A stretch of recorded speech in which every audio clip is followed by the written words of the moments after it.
오직 주에게 피하는 자는 다 기뻐하며 주의 보호로 인하여 영영이 기뻐 외치며 주의 이름을 사랑하는 자들은 주를 즐거워하리이다. 아멘. 우리의 마음과 정성과 뜻을 다하여 우리 하나님께 예배드리겠습니다.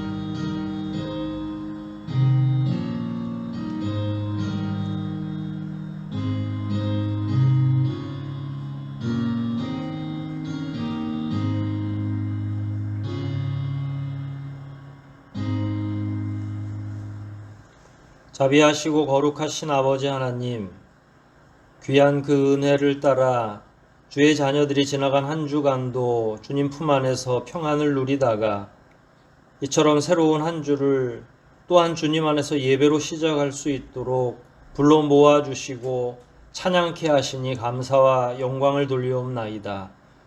이 시간 저희들 분주한 개인적인 삶을 다 내려놓고 오직 하나님께만 예배하고자 하오니 성령과 진리로 예배케 하시고 오직 성삼위 하나님께서만 이 예배를 흠양하여 주시옵소서. 예배의 시종을 오직 주님께 의탁하오며 우리를 구속하신 예수 그리스도 이름 받들어 감사하며 기도하옵나이다. 아멘. 함께 찬송하시겠습니다. 함께 하실 찬송은 27장입니다. 27장 함께 찬송하십니다.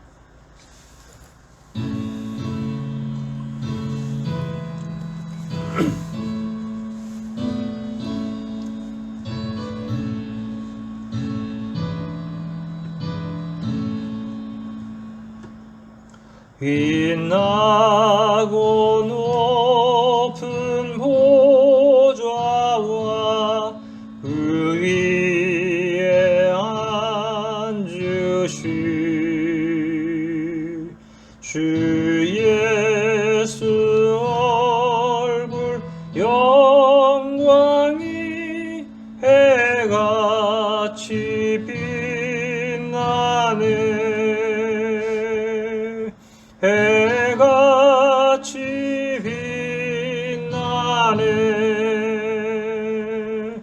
지극히 높은 위엄과 한없는 자비를 무천사 소리 모아서 늘 찬송 드리네. 늘 찬송 드리네. 영죽을 나를 살리려 그 영광 버리고 그 부끄러운 십자가 날 위해 지셨네. 날 위해 지셨네. 나 이제 생명이 있음은 주님의 은사요. 저 사망 권세 이기니 큰 기쁨 넘치네. 큰 기쁨 넘치네. 주님의 보좌 있는데 전한 몸 이르러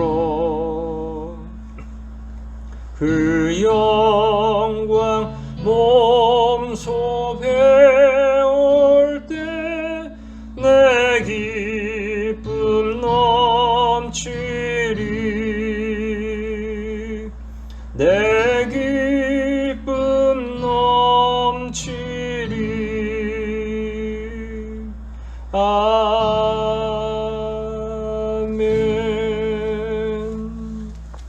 시간 우리 함께 사도신경 하심으로 우리의 신앙을 고백하겠습니다. 전능하사 천지를 만드신 하나님 아버지를 내가 믿사오며 그 외아들 우리 주 예수 그리스도를 믿사오니 이는 성령으로 잉태하사 동정녀 마리아에게 나시고 본디오 빌라도에게 고난을 받으사 십자가에 못 박혀 죽으시고 장사한 지 사흘 만에 죽은 자 가운데서 다시 살아나시며 하늘에 오르사 전능하신 하나님 우편에 앉아 계시다가 저리로서 산자와 죽은 자를 심판하러 오시리라. 성령을 믿사오며 거룩한 공회와 성도가 서로 교통하는 것과 죄를 사하여 주시는 것과 몸이 다시 사는 것과 영원히 사는 것을 믿사옵나이다. 아멘. 이 시간 함께 성시 교독하겠습니다. 함께 교독할 말씀은 시편 104편입니다. 유튜브에 함께 제공되는 순서를 참고해 주시면 되겠습니다. 시편 104편 말씀 함께 교독합니다. 여호와여, 주의 하신 일이 어찌 그리 많은지요.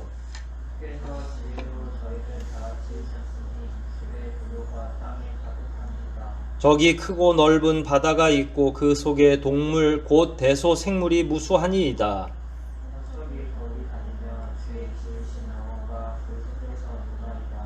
이것들이 다 주께서 때를 따라 식물 주시기를 바라나이다.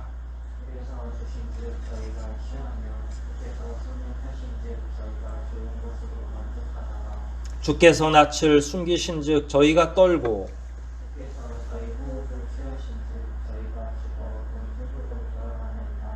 주의 영을 보내어 저희를 창조하사 지면을 새롭게 하시나이다.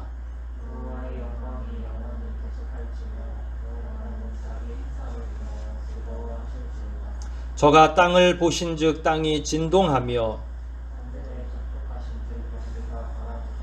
나의 평생에 여호와께 노래하며 나의 생존한 동안 내 하나님을 찬송하리로다.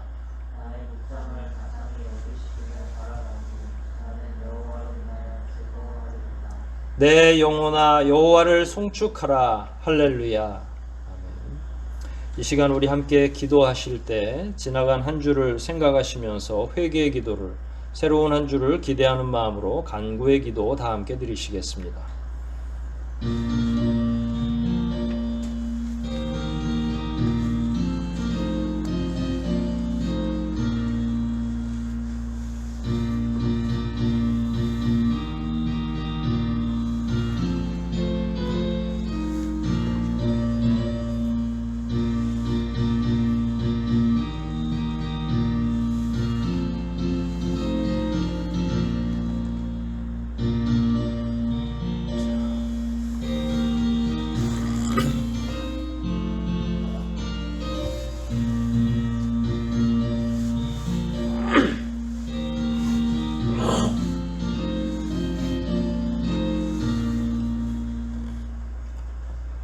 거룩하신 하나님 아버지의 이름을 따라 저희들 역시 삶의 매 순간마다 거룩하고 경건하게 살기를 소원하지만 우리가 직면하는 여러 가지 어려움과 유혹으로 인하여 자주 넘어지고 성령을 근심케 하는 일이 많았던 것을 인하여 이 시간도 다시 한번 주님 앞에 회개하오니 저희의 영을 받아주시고 오직 사육해 하시는 예수 그리스도의 십자가 보혈로 저희의 모든 죄를 사하실 뿐만 아니라 새롭게 시작하는 이 한 주간에는 오직 성령의 능력을 힘입어 더욱더 거룩하고 경건하게 살아낼 수 있도록 저희들을 격려하시고 위로하여 주시옵소서.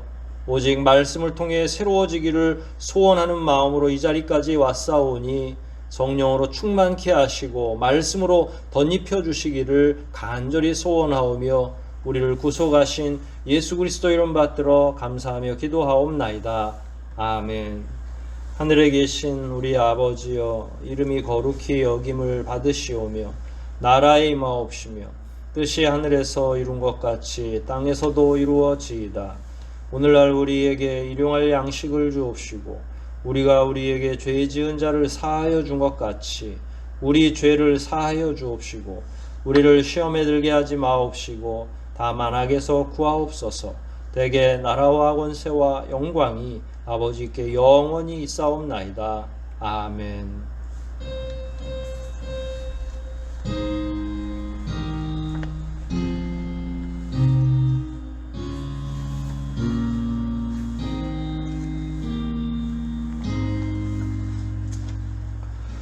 우리 함께 찬송하시겠습니다. 함께 하실 찬송은 202장입니다.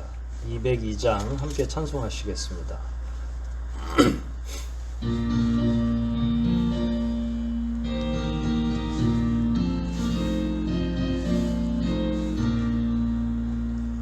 죄에서 자유를 얻게 함은 보혈의 능력 주의 보혈 시험을 이기는 승리되니 참 놀라운 능력이로다.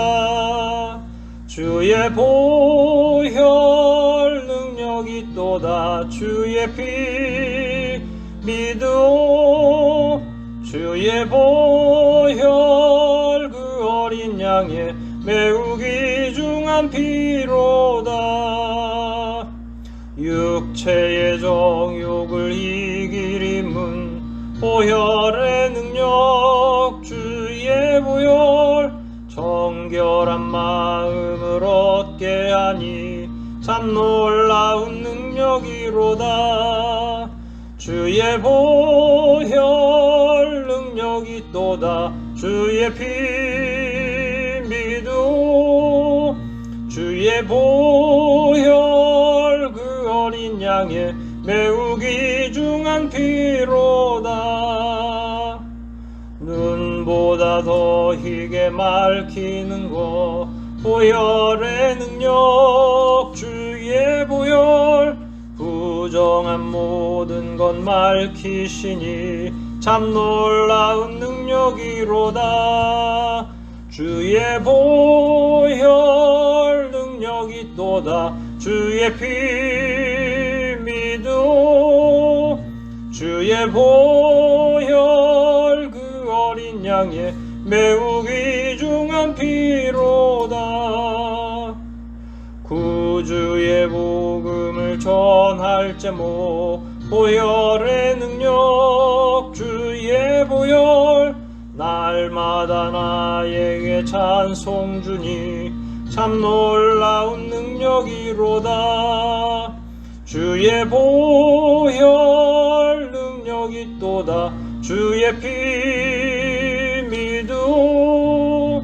주의 보혈 그 어린 양의 매우 귀중한 피로다. 예, 교회 소식 몇 가지 전하겠습니다. 완전하게 확정하지 않았지만 함께 예배할 수 있는 그런 시간을 저희들이 준비하려고 합니다. 우리가 한 50여 명 정도 되는 신자이기 때문에 한 번에 다 예배하기는 어려울 것 같고 한 조씩 이렇게 번갈아 가면서 함께 예배할 수 있는 방식을 6월부터 실행할까 생각 중에 있습니다. 계속 기도해 주시고 개인적으로 계시는 동안도 더욱더 경건하게 살아갈 수 있도록 다시 한번 부탁을 드립니다. 각 조에서는 활발한 교류 또 말씀의 은혜를 나눌 수 있도록 조장분들 뿐만 아니라 리더분들께서도 계속 협조해 주시기 바랍니다. 국가와 민족을 위해서 계속 기도해 주시기 바랍니다. 큰 혼란을 저희들이 거듭 경험하고 있는데 이런 모든 상황이 다 종식돼서 하나님도 우리가 마음껏 예배하고 이 나라와 이 민족도 더욱더 평안한 상태에 모든 연약한 사람들이 회복되고 더욱더 건강하게 살아갈 수 있도록 기도해 주시고 그 일을 더욱더 집중해 주시기를 바랍니다. 봉사위원 가운데 교회 청소하시는 분들은 매주 이렇게 돌아가면서 청소해 주고 계십니다. 더욱더 청결히 해주시고 방역을 위해서도 애써 주시기를 바랍니다. 공동체의 기도 3가지 내용이 있습니다. 함께 읽으시고 계속 기도해 주시고 특별히 예배 후에는 이 기도 제목이 함께 자막으로 제공되는데 꼭 그 자리 일찍 뜨지 마시고 멈추어 놓고 계속 기도 함께 해 주시기를 바랍니다. 기도하실 때 우리가 후원하는 선교사분들 또 그분들이 사역하고 있는 그 나라와 그 민족 위해서도 계속 기도해 주시고 우리가 운영하고 있는 기관, 그 기관에 속해 있는 직원분들 위해서 기도해 주시고, 여기에 포함되지 않았지만 저희들이 동대문 지역아동센터 섬기고 있는데 그곳과 거기에 수고하는 직원들 위해서도 계속 기도해 주시기를 바랍니다. 이 시간 우리 함께 한 번 더 기도하시겠습니다.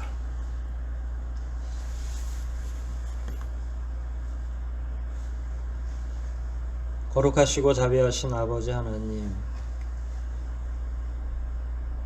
귀한 은혜가 있어 저희들 다시 한번 주님 앞에 나오게 도와주시고, 이처럼 빈손 들고 나오지 않게 각자의 손에 헌금 들고 주님 앞에 더욱더 헌신을 표하기 위해 빠짐없이 헌상하는 손길들을 기억하여 주시기를 원하옵나이다. 11조와 감사의 예물, 또 마음속에 소원을 아뢰는 여러 제목의 헌상을 주님 앞에 돌려놓고 정직한 마음으로 간구하오니 주의 귀한 자녀들의 그 손길을 받아주시고 그 심령을 헤아려 주시며 하나님께서 친히 흠양하여 주시기를 원하옵나이다. 이 땅에서 최선을 다하며 살아가며 받은 모든 급여 가운데 기꺼이 하나님을 먼저 생각하고 하나님의 것을 하나님께로 돌려놓고자 하는 성도들의 그 심성을 헤아려 주시고, 오직 복되게 하시는 그 은혜로, 그 손길로 우리 자녀들을 지켜주시며 더욱더 풍성하고 경건한 삶을 살아낼 수 있도록 매 순간마다 지키시고 보호하여 주시옵소서. 특별히 육체적인 질고로 인하여 고난을 당하고 있는 우리 권사님들, 집사님들 계십니다. 하나님께서 그들의 건강을 지켜주시고 하루속히 앓고 있는 여러 가지 질병과 질고에서 벗어날 수 있도록 도와주시고 빠른 시간 안에 회복될 수 있는 귀한 은혜를 덧입혀 주실 뿐만 아니라 더욱더 강건케 하셔서 하나님의 복음 위에 더욱더 최선을 다하며 살아가는 우리 모든 교우들이 되도록 역사하여 주시기를 원하옵나이다. 시절이 어렵고 여러 가지 불편한 점들이 많아 저희들의 경제적인 문제 또한 심각한 지경에 이른 사람들이 많이 있사옵나이다. 하나님께서 그들의 삶을 일일이 살펴주시고 하나님 앞에 간구할 때뿐만 아니라 간구하지 않더라도 그들의 삶을 지켜주실 뿐만 아니라 매일매일 삶을 하나님 아버지께서 먹이시고 입히시고 살려주시기를 원하옵나이다.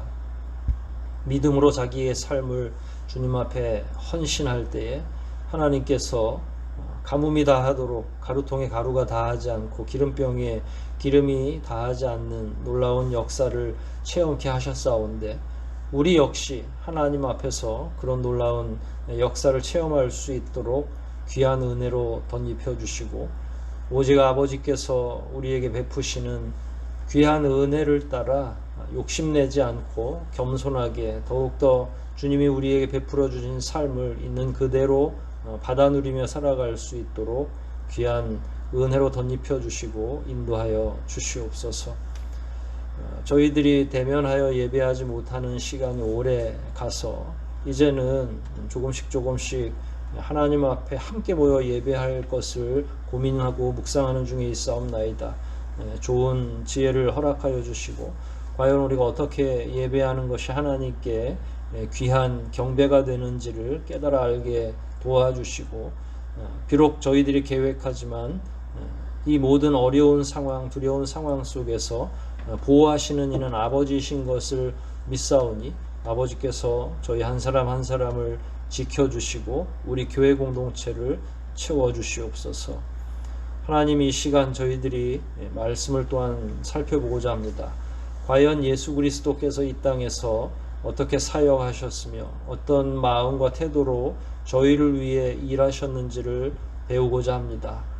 예수 그리스도를 통해 아버지의 자비와 사랑, 또 우리를 위하시는 회복과 치유의 은혜가 어떤 것인지를 잘 살펴보게 도와주시고, 저희 역시 예수 그리스도의 제자로 또 하나님 아버지의 자녀로 부족함 없이 이 땅 살아갈 수 있도록 말씀으로 함께 해주시고 덧입혀 주시옵소서. 말씀 가운데 은혜를 베풀어 주시면 저희들이 함께 얼굴을 보지는 못하지만 영으로 하나 될 수 있는 줄 믿사오니 성령의 매는 줄로 저희들을 붙잡아 주시고 하나가 될 수 있도록 메어 주시고 성령의 교통하심을 통해 동일하게 은혜 가운데 처할 수 있도록 함께하여 주시옵소서. 말씀을 살필 때 저희의 마음이 뜨거워지게 도와주시기를 간절히 소원하오며 우리를 구속하신 예수 그리스도 이름 받들어 간절히 기도하옵나이다. 아멘.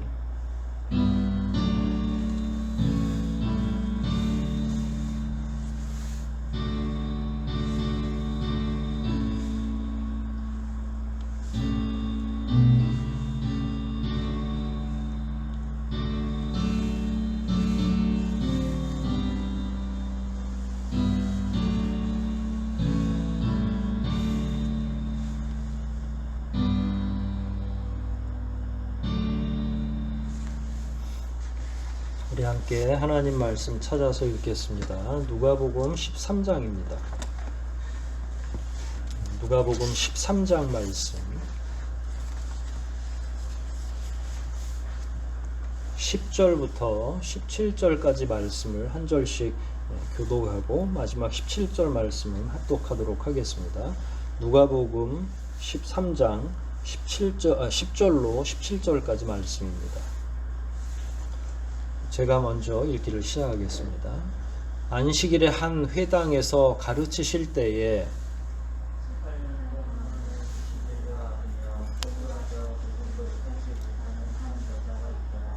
예수께서 보시고 불러 이르시되 여자여 내가 네 병에서 놓였다 하시고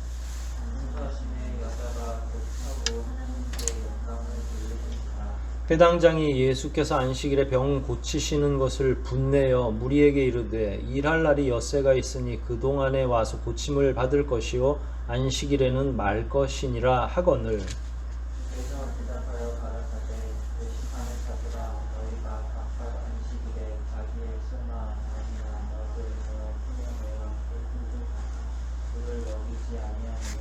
그러면 18년 동안 사단에게 매임받은 이 아브라함의 딸을 안식일에 이 매임에서 푸는 것이 합당치 아니하냐. 예수께서 이 말씀을 하심에 모든 반대하는 자들은 부끄러워하고 온 무리는 그 하시는 모든 영광스러운 일을 기뻐하니라. 아멘.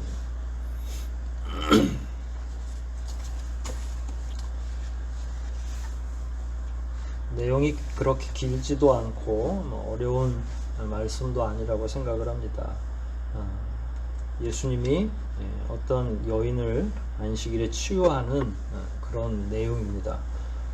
오늘 이 본문을 통해서 과연 우리에게 무엇을 교훈하고 계신지를 한번 공부해 보려고 합니다. 주의 깊게 한번 읽으시고 살펴보시면서 함께 공부를 해보도록 하겠습니다. 10절 말씀을 보면 시간 그리고 장소 그리고 어떤 행위가 다 드러나 있죠. 안식일에 회당에서 치유를 하셨다. 가르치실 때에 11절부터는 치유하신 내용이 포함되어 있죠. 그러니까 사건의 배경, 사건이 일어나고 있는 장소를 비롯해서 구체적인 정보들이 10절과 11절 안에 다 기록이 되어 있습니다. 장소는 어디라고 했죠? 회당이라고 했죠. 사실은 예수님이 사역을 시작하셨을 때 초기에, 제가 봐서 이건 완전 초기는 아닌 것 같고 회당장이 불쾌하게 여기기도 하고 하는 걸 봐서는 조금 더 예수님이 어느 정도 사역을 하신 때인데, 그럼에도 불구하고 예수님의 말기 때는 아니죠. 왜냐하면 초기 사역 때는 이렇게 회당 안에서 가르치시거나 치유하시는 일이 가능하셨어요. 반대가 그렇게 많지 않으셨다는 거죠. 하지만 뒤로 갈수록 회당에서 쫓겨나시기도 하고 회당에 아예 들어가지 못하게 하는 경우도 많이 있었습니다. 예수님께서 유대 전 지역을 종횡무진하면서 복음을 열심히 증거하시긴 하지만 그런 소문들이 여기저기 나면서 동시에 예수님은 아주 불경한 사람으로, 유대교의 차원에서 본다 그러면 아주 불경한 사람으로 이렇게 후기로 갈수록 인정되거든요. 그러니까 지금 상황은 이제 안식일에 회당에서 가르치실 정도니까 뭐 그렇게 불경하게 사람들이 보고 있는 건 아니죠. 사실 이런 패턴은 초대 교회의 제자들에게도 나타나죠. 그래서 사도 행전의 앞부분에서는 주로 제자들이 다른 이방 지역에 가서도 꼭 제일 먼저 어디에서 말씀을 가르치냐면 회당에서, 유대인들이 모여있는 회당에서, 그리고 또 회당에는 주로 사람들이 언제 많이 모이냐면 안식일에 많이 모이니까 안식일에 제자들도 열심히 가르치곤 했죠. 그런데 예수 그리스도를 전하고 다니면서부터, 그리고 그 소문이 나면서부터 회당에서 제자들을 방금 말씀한 것처럼 예수 그리스도처럼 불경한 사람으로 인식하고 더 이상 들어오지 못하게 하는 거죠. 이래서 일 자체도 누가복음 13장 10절부터 17절까지 나오는 이 사역 자체도 아주 말기쯤은 아니고 회당에서 사역을 하시는 걸로 봐서는 초중기 정도 되겠다. 그래봐야 예수님의 공생애를 보통 3년 정도라고 보니까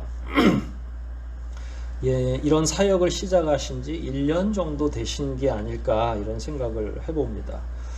그것과 함께 동시에 예수님이 안식일에 회당에서 가르치셨단 말이에요. 그러니까 안식일에 회당에서 가르칠 수 있는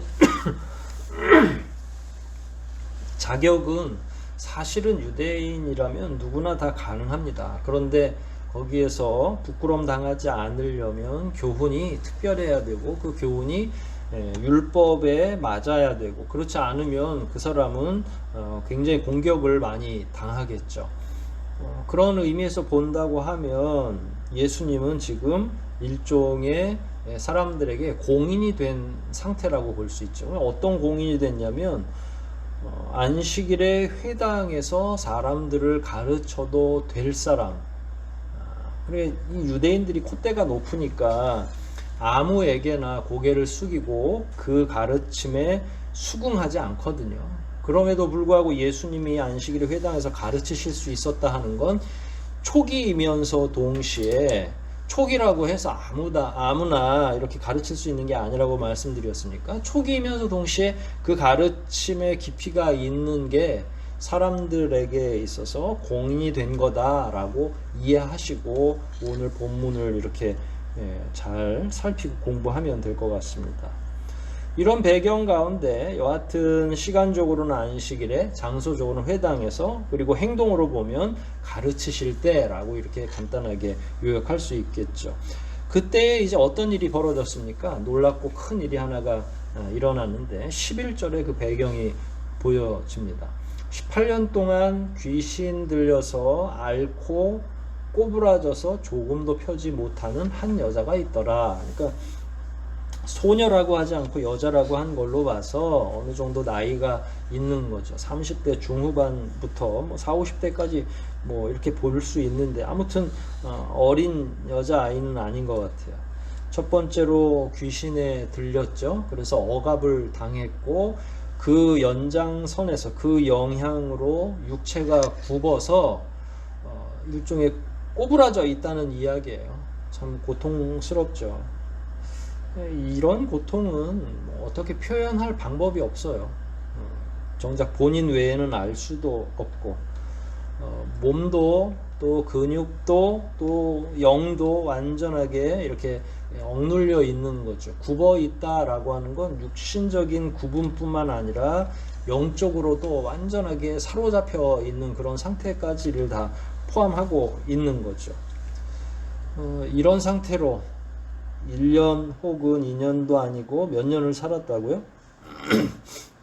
18년을 살았다는 거죠. 이게 얼마나 놀랍고, 또 그 놀라움이라는 거는 뭐 고통, 그 여인이 겪었을 그 고통과 비례하기 때문에 참으로 끔찍한 경험을 이 여인은 계속 하고 있는데, 어떤 경로에서였는지 이 여자가 예수님이 가르치고 계시는 안식일 날 그 시간에 회당으로 찾아온 거죠. 예수님은 어디를 가시든지 사람들을 좀 몰고 다니는 편이라서 아마도 소문이 났을 수도 있고요.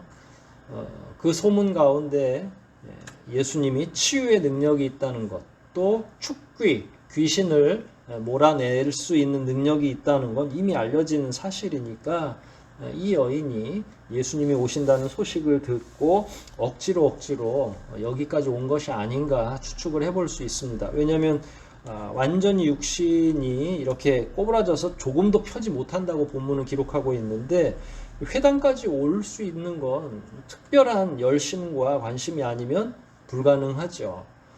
물론 하나님께 예배하기 위해서 성경을 공부하고 배우기 위해서도 가능하지만, 몸이 이 정도로 불편하다면 우리가 오늘날 온라인으로 예배하는 것처럼 가정에서 자기 몸 건사하는 것조차도 쉽지 않은데 회당까지 나왔을 리가 만무하겠죠. 이런 보이지 않는 배경도 그 가운데 포함되어 있는 것이 사실입니다.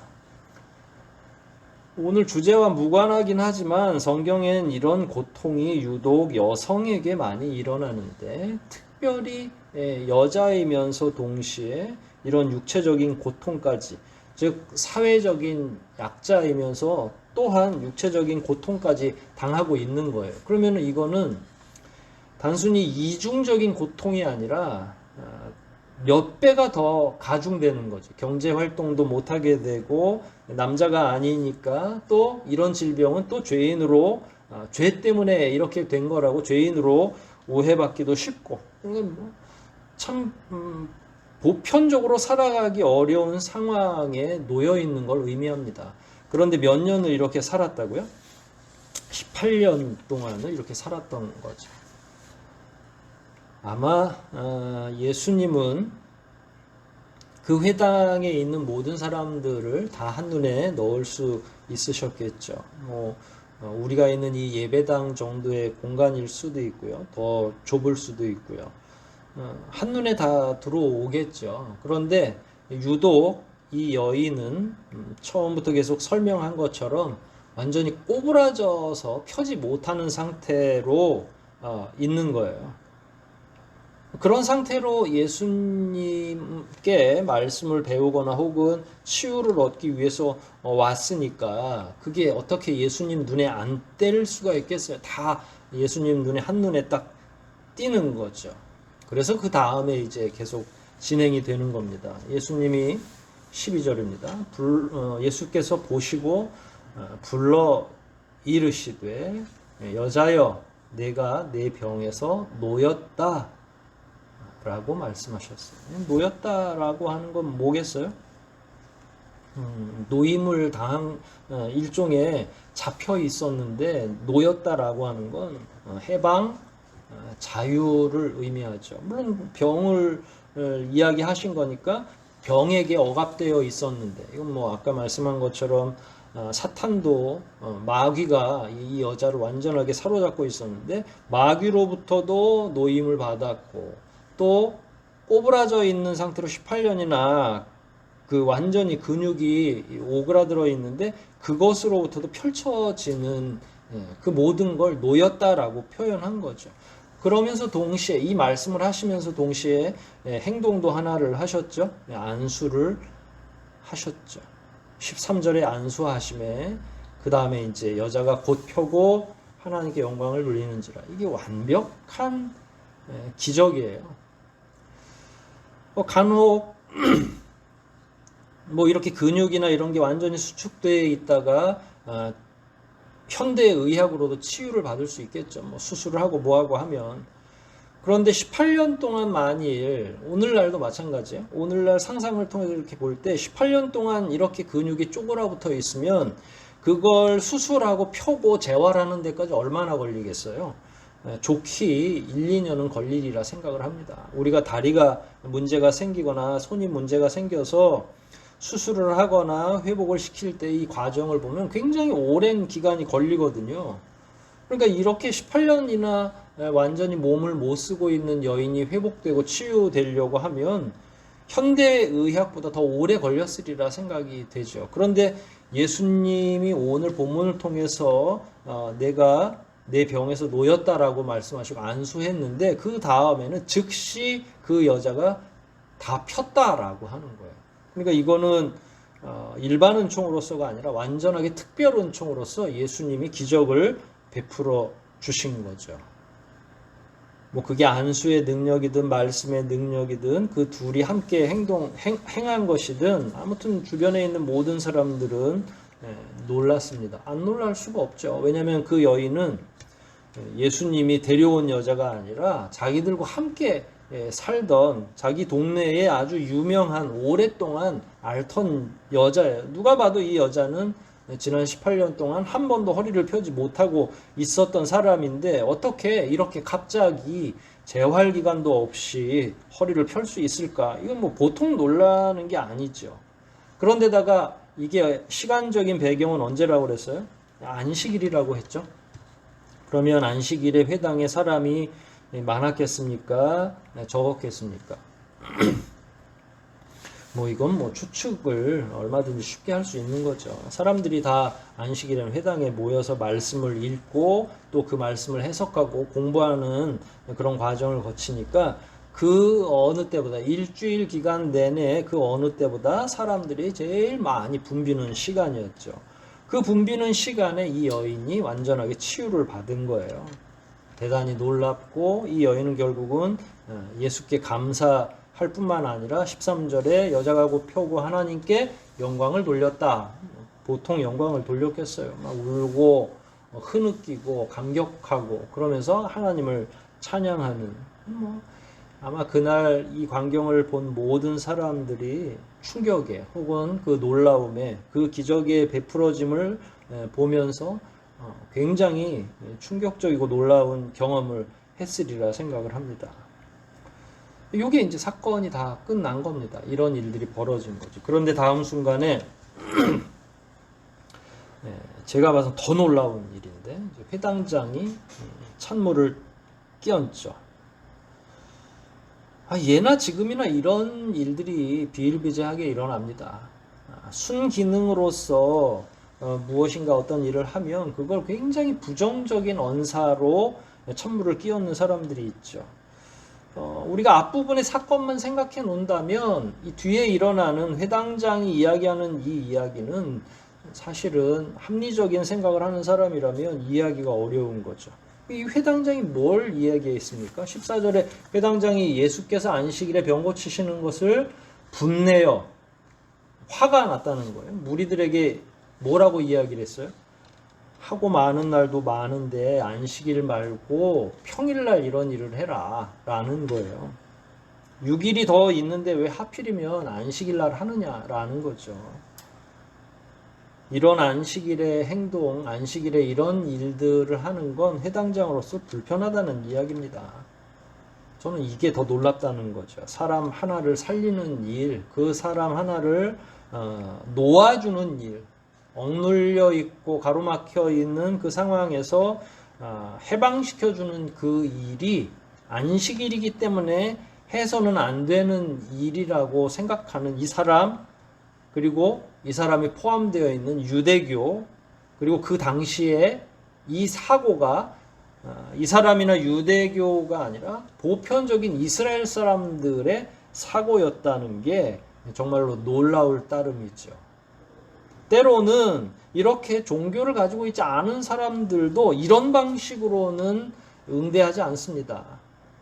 유대인들은 그래도 우리가 생각할 때 같은 율법을 사용하고 있으니까 하나님을 믿는다고 생각해서 우리가 좀 높이 평가할 수는 있지만 이들의 생각의 수준이라고 하는 건 굉장히 과격한, 어리석을 정도로 과격한 생각에 사로잡혀 있고 그걸 이야기하는 데 있어서 거리낌이 없다는 거예요. 인간이 가지고 있는 기본적 윤리 그 이하에 유대교가 운영되고 있다는 걸 우리가 이해할 필요가 있습니다. 뭐 간략한 질문 하나 해보면 달라지겠죠. 만일 그 여인이 자기의 자녀거나 가족이었다면, 만일 그 여인이 그 회당장의 아내였다면 분내고 화냈을까요? 그렇지 않겠죠. 그래서 예수님이 도리어 더 분노하신 겁니다.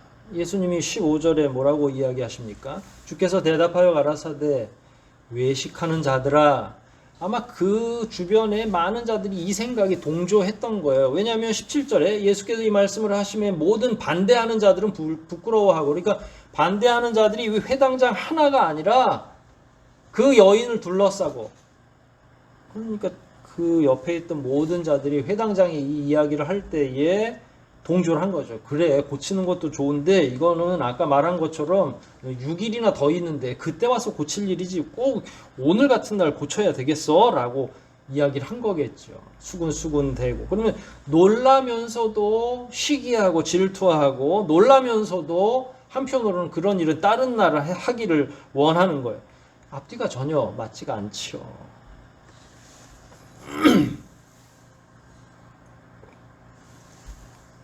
그런데 예수님이 이 사람들의 반응을 한마디로 일축하신 거예요. 뭐라고 했냐면 외식하는 자들이다라는. 회당장이 안식일을 운운하면서 이 이야기한 건 경건에서 나온 말은 아니다. 하나님을 생각해서 하는 말은 아니었다. 이건 그냥 외식하는 말이다. 외식이라는 게 뭡니까? 속은 시커멓고 말만 번지르르 하게 하는 거예요.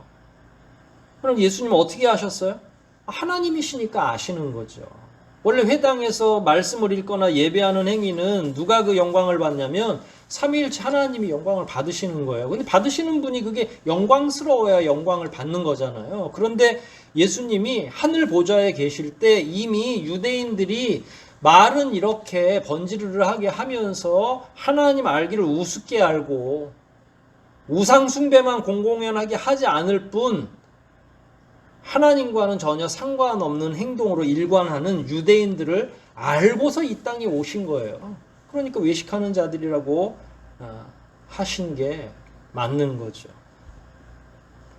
예수님이 근거 없이 이런 말씀을 하시는 게 아니라 모두 알고 계시고 모든 걸 다 그 이전까지 보고 계셨던 거죠.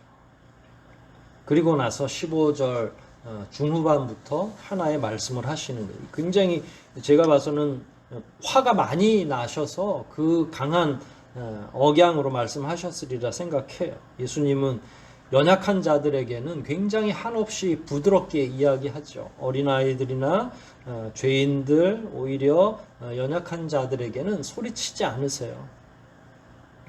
본인이 죄인이라고 생각하는 자들을 다그치지 않으신다는 거예요. 그런데 이런 악한 자들에게는 하나님의 아들이신 예수 그리스도께서 화가 엄청나게 나시겠죠. 거기서 예로 든 게 뭐냐면 너희가 각각 안식일에 자기의 소나 나귀나 마구에서 풀어내어 이끌고 가서 물을 먹이지 아니하느냐라고 이야기하신 거예요. 각자 자기 집에 가축이 있을 거 아닙니까? 뭐 지금이야 그런 시대가 아니니까. 그게 말이나 나귀, 뭐 다른 동물일 수도 있겠죠. 가축이에요. 그러면 사료하고 물은 언제 주죠? 우리가 가축을 키우고 있다고 생각을 한번 해봅시다. 그럼 각자의 집에 있는 소나 혹은 강아지, 뭐 애묘하고도 있으니까 뭐 고양이나 사료하고 물은 언제 주죠? 안식일에는 안 주나요? 주일날 여러분들은 안 주고 옵니까? 거룩하게 지키라고? 그 노동으로 해서는 안 되니까 안 주나요? 그렇지 않죠. 매일매일 줍니다. 특히 가축은 또 애견이나 애묘하고는 다르잖아요. 그거는 자기네들의 경제활동하고도 굉장히 재산에 중요한 역할을 하고 있거든요. 병들고 가축이 쇠약해지면 어떻게 되겠어요? 신경을 바짝 곤두세웁니다. 그래서 안식일에도 어떻게 한다는 거예요? 예수님이 보신 거예요. 이 사람들의 삶을. 안식일에 그러면 가축에게 이게 노동에 해당되니까 먹이를 주는 행위, 물을 주는 행위를 중단하느냐라고 따져 물으신 거예요. 그러면 안식일에 준다는 얘기야, 안 준다는 얘기야? 다 한 사람도 빠짐없이 다 사료와 물을 준다는 거예요. 그런데 18년 동안 고통당한 이 여인을 고치는 게 굉장히 무슨 큰 죄인인 양 떠들어대면서 분노했다고. 도대체 어느 지점이 분노할 지점인지. 만일 우리가 주일에 어떤 병든 자가 하나님의 말씀을 크게 힘입어서 성령의 능력으로 고침을 받는다면 설교가 중요하겠어요? 놀라운 일들이 벌어지는데 하나님이 친히 이곳에서 역사하신다 그러면 설교보다 몇 배나 더 그게 중요하겠죠. 진짜 우리도 막 깜짝 놀라서 하나님을 찬양할 겁니다. 설교자가 준비한 설교가 중요한 게 아니라 지금 그런 얘기를 한 거예요. 회당장이. 산술적으로 한번 계산을 해보려고 합니다. 가축들은 물과 음식을 며칠에 한 번씩 먹나요? 매일매일 먹죠. 그러면 가축이 태어나서 뭐 금방 죽는 것도 아니고 그 나이만큼 몇 번이나 안식일을 거역한 거예요. 유대인들은 뭐 회당장도 이 회당장이 직업이라 할지라도 여기서 월급 받는 게 없어요. 다 자기 직업이 있습니다. 랍비들도 뭐 목양을 하든 목수가 되든 자기 직업을 가지고 랍비를 하는 거예요.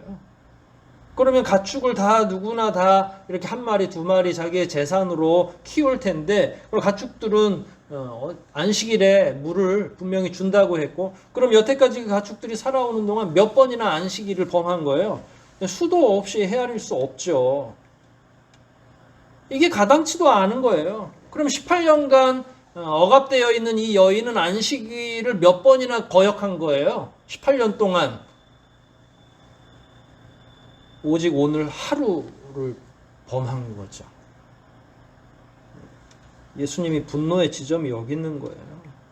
과거나 혹은 앞으로 이루어질 미래 통틀어서 제가 봐서는 오직 딱 한 번 그 영과 그 육이 회복되는 오늘 딱 한 번 안식일을 범한 거예요. 예를 들어서 범했다고 하면.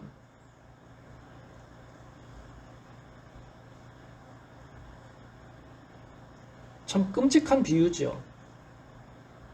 자기들이 키우는 개나 소는 재산이기 때문에 이런 여인의 생명보다 더 중요하다고 생각하는 겁니다. 이런 취급을 당하는 거예요. 사람이. 오히려 자기들의 동식물에는 물도 주고 자양분도 주지만 18년 만에 처음으로 그 육신이 그 영이 노임을 받는 회복되는 이 여인을 향해서는 그리고 주변에 있는 많은 사람들을 향해서는 앞으로 안식일에는 고치지 마라. 평일날 와서 고치라. 라고 하면 예수님이 특별하게 화내신 게 아니라 너무 이상한 이들의 생각, 이들의 계산법에 화가 나신 거죠. 자기들의 가축을 물먹이는 일은 안식일도 당연하지만 사람의 생명을 고치고 누군가를 해방시켜주는 이 일은 안식일에는 해서는 안 된다는 거예요. 그게 외식하는 일이고 그게 파렴치한 거고 그게 당시 유대인들의 종교 문화였던 거예요. 사실 예수님은 안식일 관련해서 끊임없이 논쟁을 일부러 야기하셨죠. 의도적입니다. 왜냐하면 안식일이 유대인들에게 있어서는 일반 백성들을 통제하는 수단으로 쓰임받고 있었어요. 하나님을 경외하는 날이 아니라 백성들을 통제하는, 종교인들이 백성들을 통제하기 제일 쉬운 게 헌상의 문제, 이런 안식일의 문제겠죠. 이거 결국은 뭐냐면 안식일 자체가 하나님이 목적이 아니라 하나님께 영광 돌리고 회복되는 게 목적이 아니라 사람들을 통제한 하나의 수단으로 전락한 거예요. 안식일 자체가 사람들에게 회복과 치유의 과정이 아니라 사람들을 통제하는 유대교의 한 수단에 불과한 거죠. 예수님이 이걸 어떻게 묵과하시겠어요? 왜냐하면 영광을 거두셔야 할 장본인인데 그 영광을 누가 가로채고 있는지도 모를 정도로 그래 놓고는 사람들을 향해서는 안식일에 아무것도 행하지 말라는 거예요. 유명한 일이 있죠. 제자들이 안식일에 길을 가다가 배가 고파서 미리삭을 비벼서 그걸 가루를 내서 먹게 됐죠. 많은 사람들이 그것에 대해서 분노했죠. 어떻게 당신의 제자들은 미리삭을 안식일에 노동을 했다는 이야기예요. 예수님이 뭐라고 그 말씀의 끝에 결과적으로 말씀하십니까? 사람이 안식일을 위해서 있는 게 아니라 안식일이 사람을 위해서 있는 것이다. 사실 이 안식일은 창조대로 거슬러 올라가거든요. 하나님께는 안식일이 필요 없죠. 왜냐하면 하나님은 힘든 분이 아니에요. 노동을 멈추실 필요도 없고 본인이 본인께 예배하실 일도 아니잖아요. 이 안식일은 누구를 위한 겁니까? 일주일 내내 일하면 이 심장이 폭파될까봐 하나님이 하루를 쉬면서 평안하고 회복되고 하나님께 그 회복의 기초가 영적인 회복이기 때문에 하나님께 예배하고 하나님의 위로와 평안을 마음껏 누리라고 아예 하루를 구별해서 우리에게 선물로 주신 거예요. 그런데 이게 어느덧 억압하고 사람들을 가두는 역할을 하는 거죠. 원래 예수 그리스도는 예배의 대상이시잖아요. 근데 친히 그걸 내려놓고 뭐라고 말씀하셨냐면 사람이 안식일을 위해 존재하는 게 아니라 안식일이 사람을 위해 존재한다라고 선언해 놓으신 거죠. 경배받으실 분이 도리어 안식일의 주인을 사람이라고 천명해 주신 겁니다. 그러므로 안식일에는 병든 자가 자유를 얻거나 회복과 치유를 받는 건 너무나 당연한 일이고 그런 선물을 받으라고 예수님이 삼위일체 하나님이 우리에게 주신 거예요. 이 말씀과 연장해서 마태복음 20장 28절에 보면 예수님이 섬김을 받으러 온 게 아니라 섬기러 왔다라는 말씀이 있어요. 섬기는 게 뭔가? 원래 대접을 받으려면 차려주는 거 받아먹는 거죠. 사람들이 내게 굴복하는 거예요. 내 발을 씻겨주는 거죠. 하지만 오히려 예수님은 그들을 위해 먹여주셨고 고쳐주셨고 발을 씻겨주시는 분이죠. 이게 섬기러 오신 분의 태도예요. 이 모든 게 안식일뿐만 아니라 누군가를 치료하는 이 행위까지도 다 동일한 맥락에서 연결되어 있는 겁니다. 예수님이 연약한 자들을 회복시켜 주시고 그들을 위해서 먹을 것을 제공해 주시고 회복시켜 주시고 끊임없이 계속 치료해 주셨다면 이런 것들이 다 하나로 연결되어 있다는 거예요. 이걸 일컬어서 17절에서 뭐라고 누가가 표현했냐면 모든 영광스러운 일이라고 통칭해서 표현한 거죠. 모든 영광스러운 일은 무엇을 의미합니까? 주님의 사역 모두를 의미하죠. 치유하는 것만 영광스러운 행위가 아니라 모든 행위, 예수님이 하셨던 그 모든 일, 거짓에 대항하시고 악한 유대교를 깨트리시고 약한 자들을 해방시켜 주시는, 죄에서 우리를 자유케 하시는 것, 그래서 그 자유를 위해서 기꺼이 십자가를 짊어지시는 그 행위, 고난을 기꺼이 받으시는 그 모든 것, 이 모든 것이 17절 본문에 나와 있는 것처럼 모든 것이 영광스러운 일이라는 거예요. 남들이 보면 구질구질하죠. 현재 종교 질서를 파괴하는 거예요. 왜냐하면 랍비는 대접을 받아야 되는데 자꾸 대접을 하고 계시는 거예요. 당시에 천한 사람들을 끊임없이 예수님이 접촉하십니다. 그들과 더불어서 먹고 마시지요.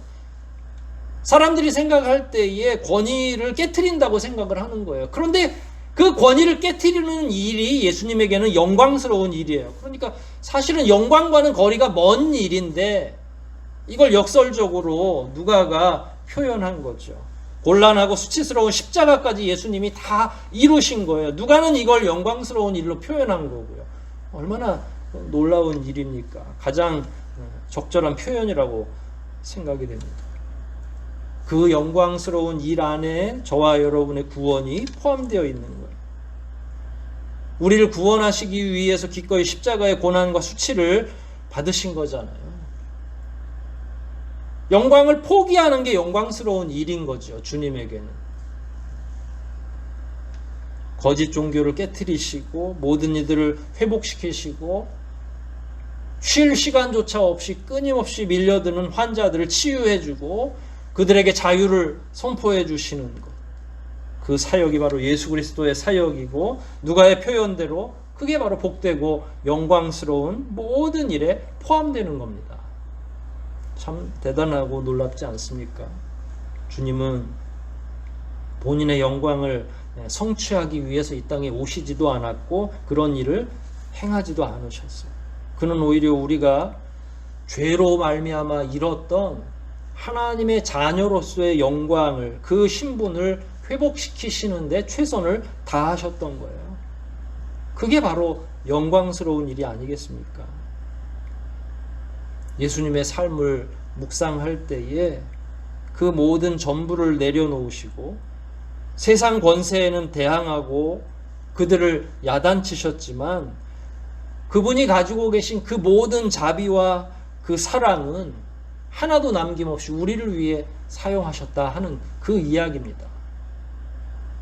오늘 말씀을 통해 하나님이 우리를 얼마나 사랑하고 계신지, 그 하나님의 사랑이 예수 그리스도를 통해 어떻게 이 땅에서 실현되었는지, 이 점들을 더 깊이 묵상해야 될 줄 압니다. 그리고 그 묵상 끝에 과연 그러면 우리는 앞으로 어떻게 살아가야 되는지, 우리 삶에 대한 성찰도 또한 필요하다고 생각을 합니다.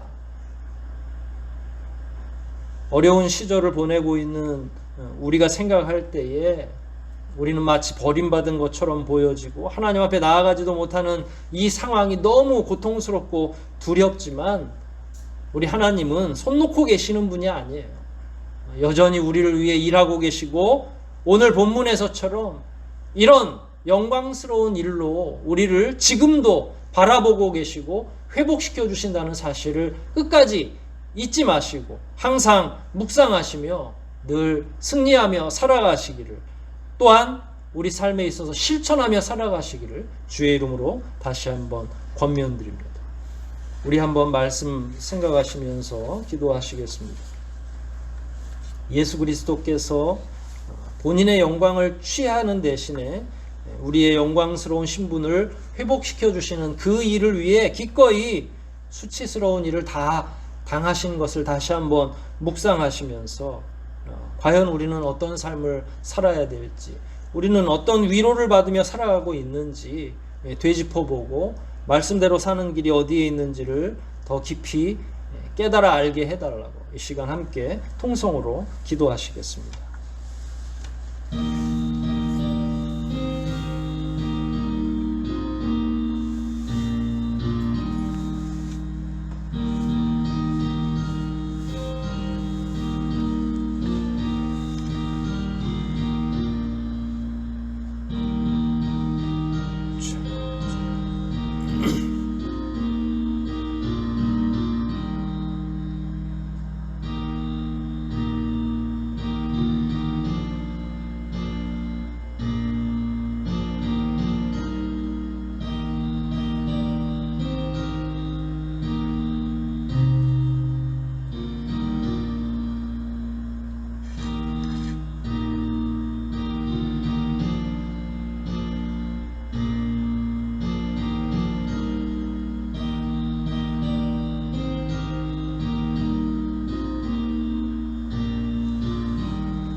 하나님 아버지,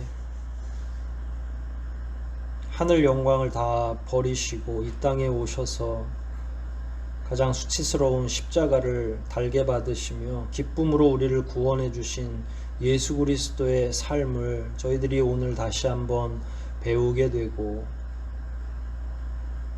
또한 그 같은 삶을 저희들 역시 실천하며 살기를 다짐하는 가운데 기도하오니 저희들에게 깨우침을 주시옵시고 더 깊은 말씀에 대한 묵상을 허락해 주시며 어리석은 유대인들처럼 오늘날 기독교가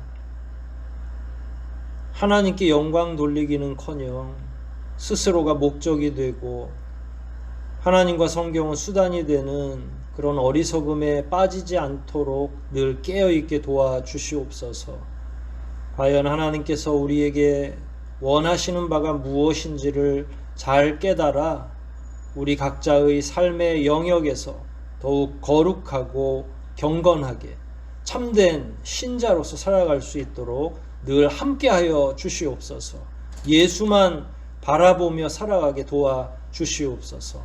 모든 것 주님께 의탁하오며 예수님의 이름으로 기도하옵나이다. 아멘. 우리 함께 찬송하시겠습니다. 함께 하실 찬송은 96장입니다. 96장 함께 찬송하시겠습니다.